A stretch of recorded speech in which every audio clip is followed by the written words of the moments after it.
This episode is brought to you by Commerce, parent company of BigCommerce, Feedonomics, and MakeSwift. They're kind of all rewriting the rules of the internet in real time, which is kind of the most fascinating part about it. I think people get over their ski tips around the shopping piece, like, oh my gosh, now I can shop within the UI of OpenAI as a single item shopping experience. Okay, I don't know how often the use case is where people are going to want to do that. I think for me right now, discoverability, unquestionably, I think it's actually underhyped in the sense that what's required by organizations to optimize for these sorts of answer engines is a very different motion than what they're used to.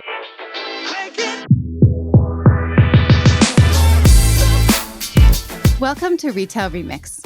There's no denying that AI is dramatically changing online shopping. More and more consumers are shifting away from traditional search to AI-assisted conversational platforms like ChatGPT, Google's AI Mode, Perplexity, and others. And with responses in the form of answers rather than a series of links, this is having a huge impact on how brands and retailers meet consumers online. One of the companies at the center of this shift is the recently renamed Commerce. The company's CEO, Travis Hess, has firsthand insight and strong opinions about how brands can win in this new era of AI-powered shopping. And today, we're going to hear it all. According to Travis, it's not too late to adapt to these changes and capture some of the $260 billion in sales AI is expected to drive this holiday season.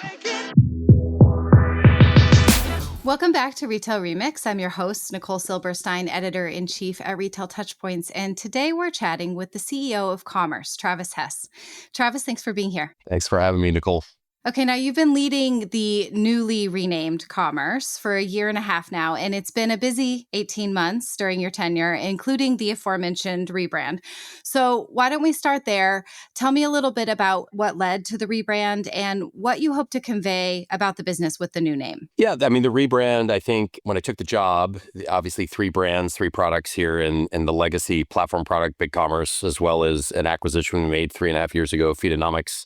And then another acquisition we made almost 2 years ago, I guess, this December-ish, MakeSwift. Obviously, the rebrand was an opportunity to kind of not only encapsulate all 3 products and harmonize that in a way that would be more understood and impactful in market, just a more organic way to kind of describe ourselves and take things to market. And that kind of traveled in parallel to a lot of the paradigm shifts in commerce in general, in market. So I don't think, we expected to have the category name available when I first started. That was a nice sort of surprise. And you go through this organic process with outside agencies around naming conventions and brand architectures. And we looked at some really bad names too, like Bigonomics, I think was one, and there were several others. But to land on the category name was great because I think the paradigm has massively shifted in the space, obviously, and it's very much now about the customer being the new channel. Brands, regardless of size, organizations need to go across every surface that brands want to engage them, and they need to do it with value and with personalization, and just organically mapped back to the rebrand and the ingestion of integrating those 3 products into one harmonized organization. So it all kind of sounds simpler than it was. It took a long time. And it's, probably the better part of almost a year, quite frankly, to get it all in. We did it sequentially. But yeah, no, it's a big shift and we're really proud of it. Well, Commerce is delightfully clear, straightforward. Across those 3 products, it really does seem like you're very well suited to meet this moment in digital commerce. So tell me a little bit about, it's been a year, an interesting one to be sure. So what has been most striking to you this year about how online shopping is evolving? Because it's moving really fast. Yeah, I've been in this space for 20 years. I think it's been interesting for different reasons. 20 years ago, 15 years ago, it was interesting because you had big retailers that were looking to digitize and obviously had unique value propositions, in-store experiences they were trying to replicate online, and the complexities and the fragmented systems in the back office that were required to kind of harmonize to either, even accomplish basic commerce capabilities. And that obviously evolved into, more commoditized routine cost of technologies come down. Now, it's a pretty mature market, pretty saturated. I think most brands, and outside of B2B, I think most brand manufacturers, retailers have kind of figured out the commerce piece. They may deploy it differently, manage it differently with different tech stacks. But I think the last 6 months or so with AI and agentic in particular has completely blown up the paradigm. It's become wildly fascinating. It's really steeped in discovery right now versus shopping. Although shopping is coming, obviously, there've been announcements recently. There'll be more that come out through holiday, I suspect. But really, it's organic traffic has dropped because customer behavior has changed so much where they're going to answer engines and interacting. And these are become very contextual, personalized conversations that is organically leading into contextual discoverability, which requires a different skill set, a different data schema, and a different motion that's blowing up the whole industry, I think, in a fascinating way and very fortuitous that, to your point earlier, we sit in the intersection across all of these things with three very capable capabilities that play quite harmoniously with what's going on in agentic, independent of one another. I mean, Feedonomics is agnostic to commerce platforms. So actually the vast majority of Feedonomics clients don't even run on BigCommerce. So it opens up this world of best-in-class capabilities that we can deploy to market in a very pertinent time to go, again, map to what's going on in both consumer behavior and what's ultimately needed by brand and manufacturers, retailers. And I also think B2B, there's lots of use cases here as well that's made the industry materially more interesting and fascinating than it had been. And there's so much movement week to week. It reminds me of the old days, although it moves way faster. So you're just constantly, it feels like every week, every other week, there's a new announcement, which kind of threatens to disintermediate different aspects and question different behaviors and facilitating a lot of transformation, which I think is great. Yeah. I mean, it does kind of have that feeling of like after finally feeling like we got a handle on e-commerce, now everything is being flipped on its head. Retailers have to completely rethink how they're going about this. I do have to ask you though, ever since for me, I think the tipping point was the metaverse moment a few years back. And when that happened, and ever since then, I find myself when there are new technologies that really take over the conversation like that, referring back to the Gartner hype cycle. And I think it's clear already that Gen AI has more depth, more staying power than the metaverse, for example. But the pervasiveness of the enthusiasm around this does have that kind of frenzied feel. And so I'm wondering, do you think we are a little bit in that like kind of peak moment of the cycle of inflated expectations? I think on the shopping side, yes. I think, listen, just being pragmatic about it, the discovery piece is legit, right? The consumer behavior, I mean, all the data is there as far as, usage on these answer engines. So we know the eyeballs are going there, obviously, like any other surface. If they're going to that surface, I think we would all tangibly get behind it. It's steeped in discovery right now. So I think retailers, brands are feeling the pain of my organic traffic has dropped off. I need to figure out how to stay relevant in these conversations. Each one of these answer engines is unique in its own way, shape, or form. We all know who they are. Some of them never had ad platforms, so they're way less mature than maybe some of them that did. Like Microsoft and Google, very mature, brilliant organizations in their own right. Like they've got a lot of infrastructure and governance already set up internally around this sort of motion, whereas, the Perplexities and the OpenAIs did not. So how they operate, what their philosophy and methodology is still like you're kind of all rewriting the rules of the internet in real time, which is kind of the most fascinating part about it. I think people get over their ski tips around the shopping piece. Like, oh my gosh, now I can shop within the UI of OpenAI as a single item shopping experience. Okay. I don't know how often the use case is where people are going to want to do that. I think for me right now, discoverability, unquestionably, I think it's actually underhyped in the sense that what's required by organizations to optimize for these sorts of answer engines is a very different motion than what they're used to. And I think you're also operating at the pace of them. So it's not like they're just taking on anyone. They're being very limited as who they're taking on and why. They're taking on both, in many cases, structured and unstructured data, which has never really been part of the equation, which is fascinating, which is also facilitating different movements and strategies around unstructured content, harmonizing that and measuring the efficacy of which. And then, people get out in like the agent to agent dynamic where agents are going to be negotiating and buying on my behalf. And you get the naysayers of being like, I'm never going to have an agent do that for me. And others that are like, that would be amazing to wake up and someone's negotiated something for me. I think we're a little ways away from that. And I think the use case there is obvious in some ways and less obvious in others. I think it's the data is what's driving everything, whether someone wants to shop through those channels or not. The intent is certainly there. It may send them back to an own domain, which is fine, but not showing up is materially disruptive. And I think that's where the data schema piece of this and being able to optimize and, enrich and syndicate specifically to those channels to drive, obviously, discoverability is front of mind. And then as that gets into the supply chain, it's going to welcome a whole nother wave of disruption and challenges, which I think, again, if you're in the space, I think it's fascinating.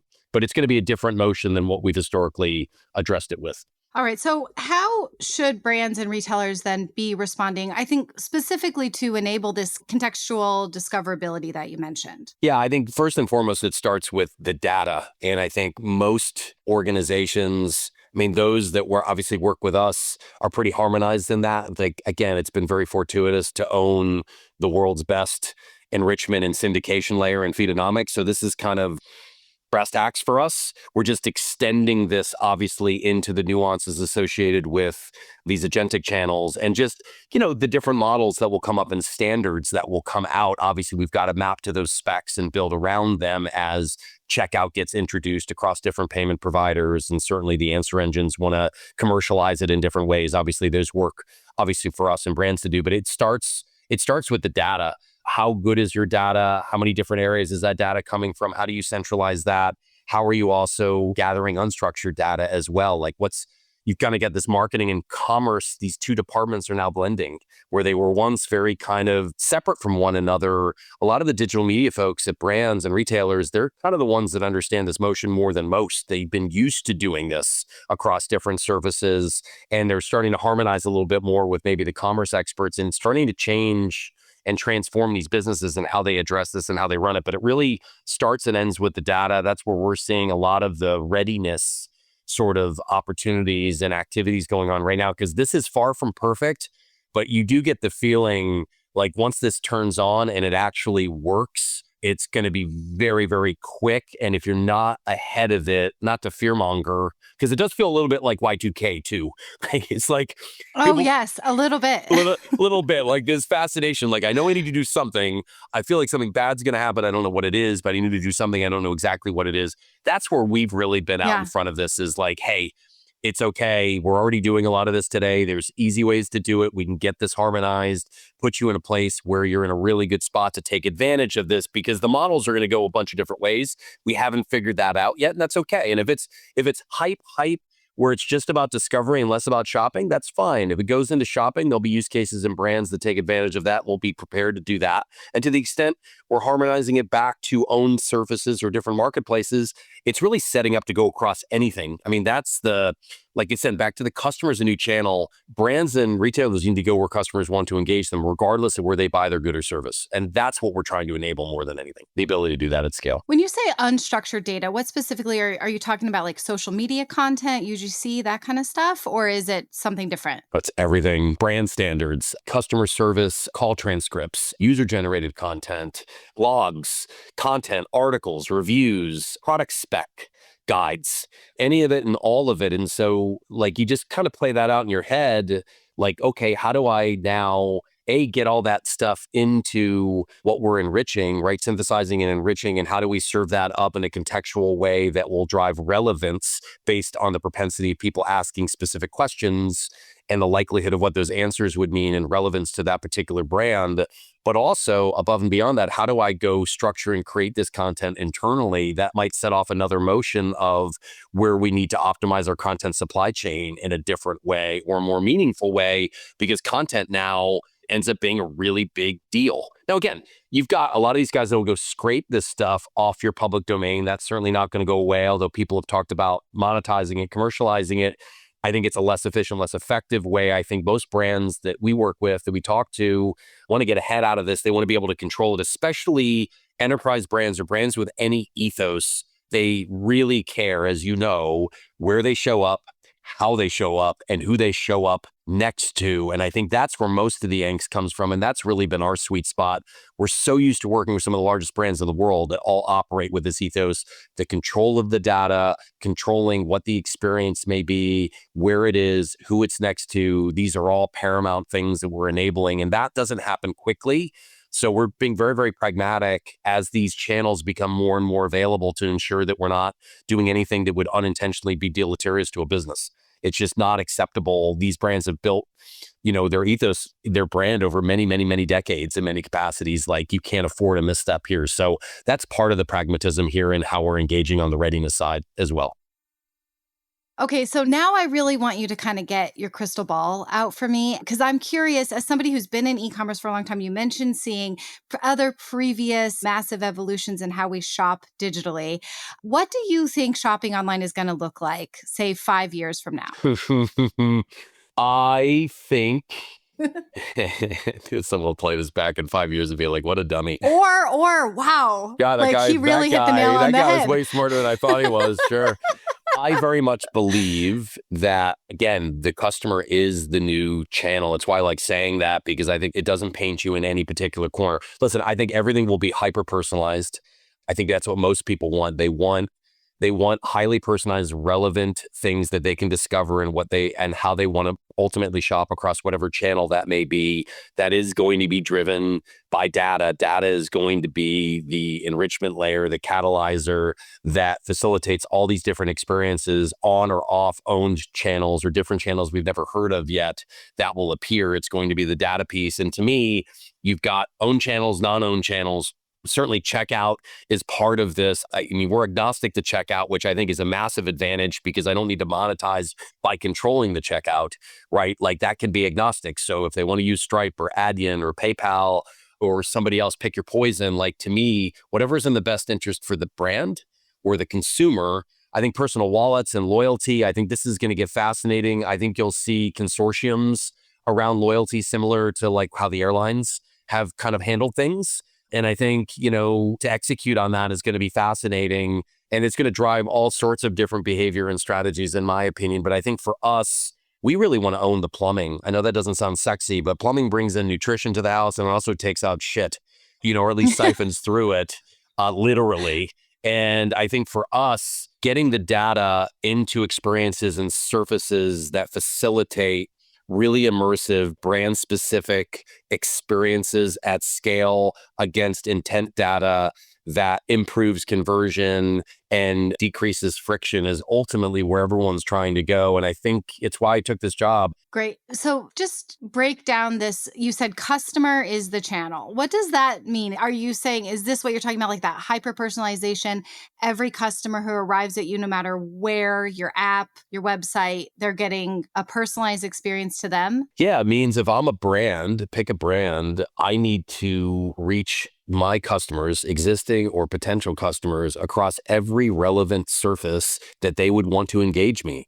And that could be in store, that could be in a retail channel that's non-owned, it could be in a captive brick and mortar store, it could be in a digital channel that's owned, it could be in a marketplace channel that's not owned, it could be through social media, it could be through, you name it. There'll be a bunch of more that come out that we haven't heard of yet. But I've got to be able to get there with relevance to map to whatever the intent is to serve up value. And again, that value may not be buying through that channel. It may be educating or incentivizing to go buy through a different channel, because consumers are stuck in their ways. Like, if I want to buy my dog food at whatever, Chewy's, I'm going to buy my dog food at Chewy's. I don't think there's anything Purina is going to do to influence me to buy it somewhere else, unless they can come up with a more profitable supply chain, which is unlikely. But if I'm Purina, as an example, or Iams, or pick another pet food company, I still want to make sure that when I go to Chewy's or I go to Petco or wherever, I'm still buying my brand, right? And because those retailers, like, these business models are also blending. Guess what? They're white labeling, they're private labeling their own brands, and they've got all of the customer data. So they probably figured out, not probably, they have, it's a lot more profitable manufacturing and slinging your own stuff if you got the traffic and the customers than it is hawking somebody else's stuff. So that's why it's so important, regardless of where you sell through or how, that it's never been more important to own your customer data, like regardless of where people buy. And that you've got to be able to go where your customers want to engage you with value, regardless where they buy your stuff. Right. And I think that does not paint you into a corner. It future-proofs you in a way that sets you up for success, regardless of what comes out as it relates to innovation, because the data is going to be the big unlock at the end of the day. And I don't mean just product data. I mean inventory data, pricing data, customer data, like all these different data inputs that need to be harmonized and enriched at any given time, and then syndicated out to, again, drive these sorts of experiences at scale. That's what I mean. Thank you. Sorry. So So, I mean, looking to the more immediate future, how do you see all of this playing out this year for holiday? Is it too late for brands to do the adaptations they need to catch the wave of all these AI answer engines this year? No, I think on the discovery side, no. Shopping, I think it's wishy-washy just because there's so much complexity in the back office still that's being figured out in the commercial models that are still, I mean, these guys are all trying to figure out how they're going to charge for this too. Like, and how many people are going to go to OpenAI in a single item checkout and actually buy. And as a brand, you've got no loyalty ingestion there. You've got no multi-item cart in there, at least in that use case. Like, does a brand really want you just going off channel to go buy one thing, or would they rather have you land on your owned domain and then you can surface up all sorts of other things to incentivize higher AOV and ingest loyalty and things like that? So I think this shopping piece, that will come unquestionably. Like, it will absolutely come. For now, I think it's going to be mostly around discoverability. And no, it's not too late. I think we're working with tons of brands, some of the largest brands retailers in the world right now, across all of these different channels to get them ready for holiday. And it's going to be mostly around, in my opinion, mostly around discovery, just given where we all are in the maturity curve. But I think most people have realized, like, sites need to be optimized not just for consumers, they need to be optimized for agents going forward, whether that agent negotiates or buys on your behalf in this sort of dystopian use case or not.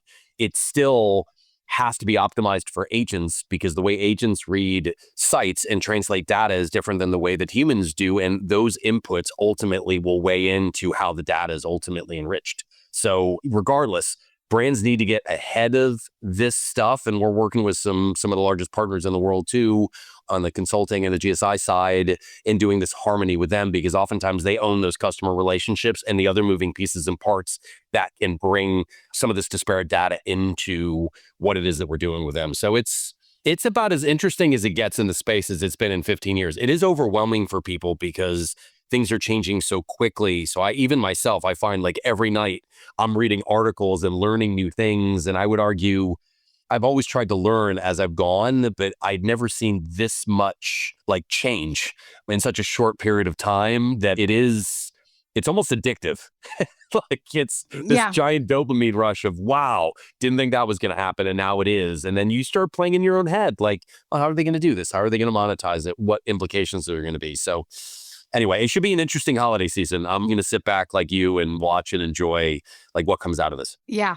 All right. Before we let you go, we do have our mixtape set of kind of lighter rapid fire questions. Are you ready for these? They should be a bit easier because we really got into some technical stuff. I don't know, but I'll do the best I can. Okay. First one is an AI tool that you now cannot live without. ChatGPT. Yeah. I think that would be most people's. Yeah. What is one thing that you'll never let AI handle for you because you really like doing it yourself? Oh, gosh. I don't know if I really like doing it myself. I would say fashion, only because I don't want to deal with the inconvenience of them getting it wrong. And then you got to go through the whole return process and things like that. So it's not because I love shopping for clothes. It's more I hate the inconvenience of having to deal with the ramifications when they don't fit or it's the wrong color. Yeah. Mine is actually really similar. It's grocery shopping. I can't imagine ever letting an agent end-to-end do it for me, not because I love doing it, but because I just can't imagine them getting all those elements right. The produce, you always get hosed by the produce. Exactly. You get it delivered and you think this is great. And the then meat, like, do you want an agent pick it? Like, no, No, absolutely not. You're right. Smart. Okay. Switching gears a bit. You've been based in Texas now for some time, right? Mm-hmm. I have. So what would you say is the biggest misconception about Texas that you'd like to dispel? The biggest misconception. Wow. I would say, how do I do this diplomatically? It's hotter than people think down here. You know, it depends on how much, like, I grew up in the Northeast. Yeah. So you think you know the heat, like you go to like Florida or wherever growing up as a kid from the Northeast, or you grew up in Chicago, like somewhere cold, and you come in small doses, feel the heat. It is way hotter than that at scale. I will say this, you do get used to it. That's one of the biggest changes. So many transplants here. I would say the biggest how popular Texas is, quite frankly, is probably the biggest surprise. I never would have guessed the enthusiasm to live in Texas. There's a tremendous amount of pride of people that live here, or people that grew up here. Like, they pledge allegiance to the state of Texas in schools as a kid before they pledge allegiance to the United States of America. And I remember my daughter, when we moved down here, was like, Dad, did you ever pledge allegiance to the state of Connecticut growing up? And I was like, not that I can recall. So I would say the pride, like there is a genuine pride of people that are from here in particular. And then people that move here seem to fall in love with it in a way that, they embrace the sports teams, they embrace the culture, they embrace the vibes. I mean, it is very, I don't find that as much like growing up in the Northeast, maybe Connecticut, because it's, we're not quite New York. And if you're upstate, you're not quite Boston. So you maybe have allegiances, but it's not like growing up in like Pittsburgh, where you've got teams and things like that. So I would say I'm surprised at how quickly people, when they come here, they grow up here, how passionate they are about the state and the culture and the teams and all of it. And it differs between cities too. Austin, where I am, very different than say Houston or San Antonio or Dallas. So you've got the localization too, which is unique. All right. Speaking of Texas culture, Western fashion is having a moment. Are you on board living in Texas? And if so, what's your favorite piece of Western wear? Good Lord. First of all, I have no idea that it's having a moment. What? How are you living under a rock? Even Beyonce's on board with this. Listen, I mean, I don't pay attention to these things, but I would not describe myself as fashion forward. No, I'm not on board. I don't think it's my vibe. Maybe I'm missing out. You haven't picked up a pair of cowboy boots or a hat living in Texas as long as you have. I can with a straight face, I've never put on a pair of cowboy boots in my life. I have put on a hat. I was sized for one as a gift from a company years ago down in San Antonio where they did like an appreciation like partner day where they came and sized you for like some Stetson hat, which was actually pretty cool. It's like in my closet somewhere. I've never been able to pull it off. No, Travis, it might be time to break it back out. This is the moment for it. I need all the help I can get. Trust me, Nicole. I will. Someone that's listening to the show wants to style me. I could use a ton. It's a very low bar. So what a great offer. I really hope somebody takes you up on that. All right. I have one more quick question for you. Getting back more toward professional stuff. What is the best piece of leadership advice you've ever received in your career? Best leadership advice. Listen, I think adversity, and I ask these questions when I interview people, like, what's the worst thing that ever happened to you professionally? And I love the stories, and I'm not listening or taking any pleasure in someone going through something hard. What I look for is kind of the reaction of how they bounce back. And I think, especially younger people, like, listen, life professionally mimics life personally. There's tons of ups and downs, things that don't make sense at times, things that seem unfair, things that seem insurmountable. I think just realizing the difference between really successful people and moderately successful people, in my opinion, or less successful people has less to do with intellectual capacity or pedigree. It has to do with one's ability to bounce back from adversity. Like, bad shit is going to happen to everybody.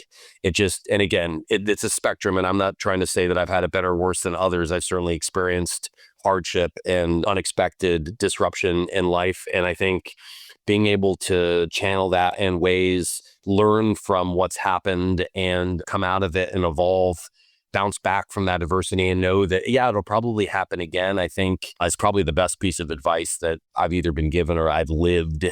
I would tell anyone is it's going to happen.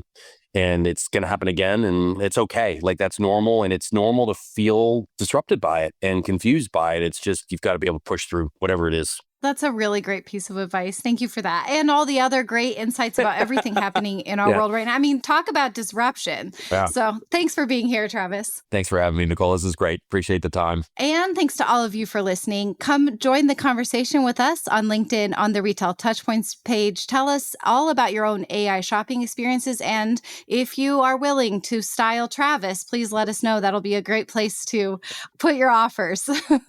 Thanks, everyone. Talk to you all soon.